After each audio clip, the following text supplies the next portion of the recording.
Hi, I'm Kat from Arts Generation, and today I thought I'd show you some really nice, calming, relaxing drawing activities that might give you that little bit of time to escape from lots of things that are going on and just give yourself almost time to like warm up your hands and your eye and just sort of relax into what the drawing activities are going to be. So we do have an end product in mind, and our end product is going to look a little bit like maybe this one here, this lovely pattern bird, or this larger, more collaborative owl bird here. He's quite fun. So what we want to do is find a way of sitting either on our own or with other people in our family and creating either collaborative, that means working together activity, or something that's more individual.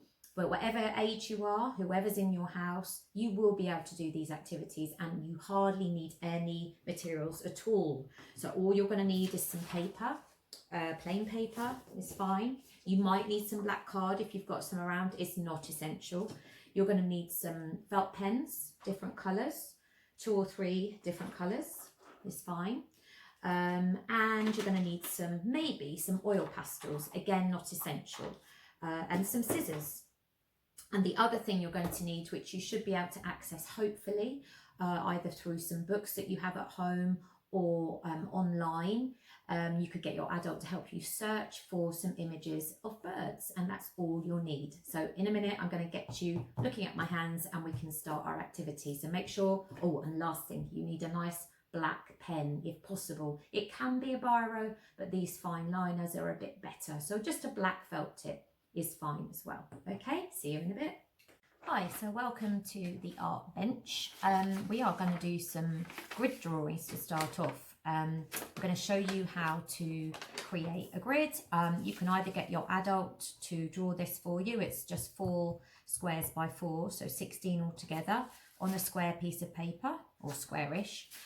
Or you can have a go at folding it yourself and then drawing the lines with a ruler afterwards. So to do that yourself, all you're going to need to do is to fold a piece of white paper over, I'm sure you've done this before, but to make a square, you just fold it over like this, smooth it down like that. So make sure this has met here, and then open it up.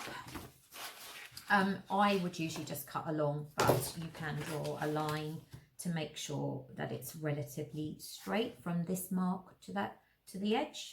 Obviously use a pencil if you want to rather than a pen, and then cut that out. And then to fold that into 16 squares, think about what you're going to have to do. You're going to have to fold it in half first, so you use your nice folding skills to get that edge to edge. Fold that there, and then fold it again in half again like this, and then open it up like that, and then do the same this side. So fold it corner to corner, and then corner to corner again, like this. Is actually a card rather than paper, so it's a bit thicker, but paper will work a little bit easier. And then open it out, and you have 1 2 3 4 by 1 2 3 4. And then what you can do is take the ruler and do this. Make your own grid.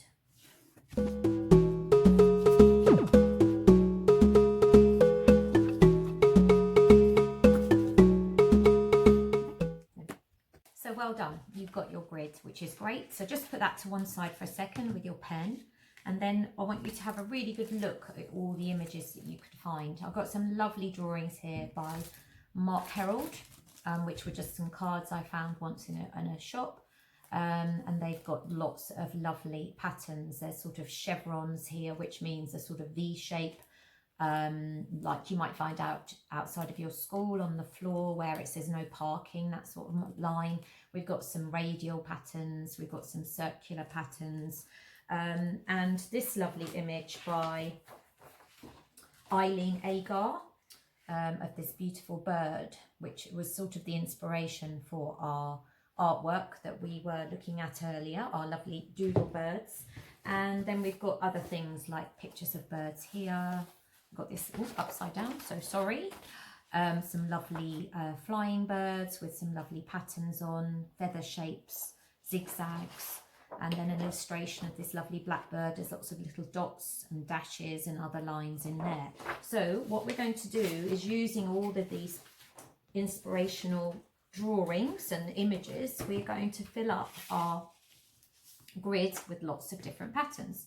So I am going to keep quiet so that you can watch this without me talking a little bit faster, and then we'll see how you get on. So you can do this with somebody else in your family. You can share the grid, say, right, you're going to do 4, somebody else is going to do 4, do 4 each if there's 4 of you, or you can split it in half, so there's 6, and you could do some drawings first and then pass it to somebody else in your family, and you're going to relax and you're going to doodle. So start off with something really simple. I'm going to have a go at just doing a line that wiggles a little bit and then goes to the end. So can you see? I am just repeating it, not necessarily the same place all the time, and I'm just relaxing, and I'm going to keep quiet.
How did you get on? It's a really lovely thing to do, isn't it? Filling up these boxes with different patterns that you have just sat and almost got a little bit lost in, which is what I do when I'm drawing patterns. I'm going to hold it up a little bit nearer so you can see. Basically, every box needs to contain a different pattern, and a couple of rules would be, if you were teaching this to somebody else, that the pattern has to fill up that box. So there's no point just having a shape floating around in the middle like this. There's no point just having, say, a couple of triangles. You need to make sure that they fill up the box that they're in. And a good little tip is to actually have some coming into the box as well, because that adds an extra satisfying dimension. So I'm just sort of starting again on here with this one, but you get the idea. It's a nice way of working.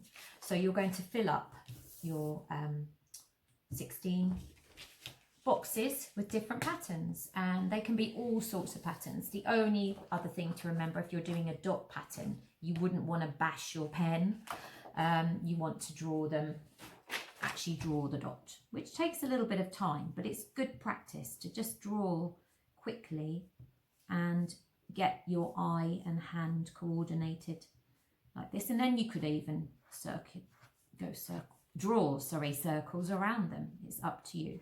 Okay, but you need to make it all the same pattern in the box. And again, you could have some coming in from the edges. Okay, so once you've done that, you're going to take a piece of plain paper, and you've done a bit of warm up now. So your patterns are helping you to warm up, but you may want to do some actual warm-up drawings of birds now, because although we're calling this bird doodles and bird doodle work, like to get to something like this, we also need to be aware of the shapes and the patterns in our birds.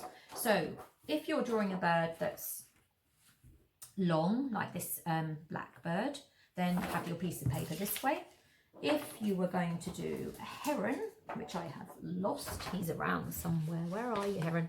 Here you are. If you're going to do a heron, he might take up a little bit more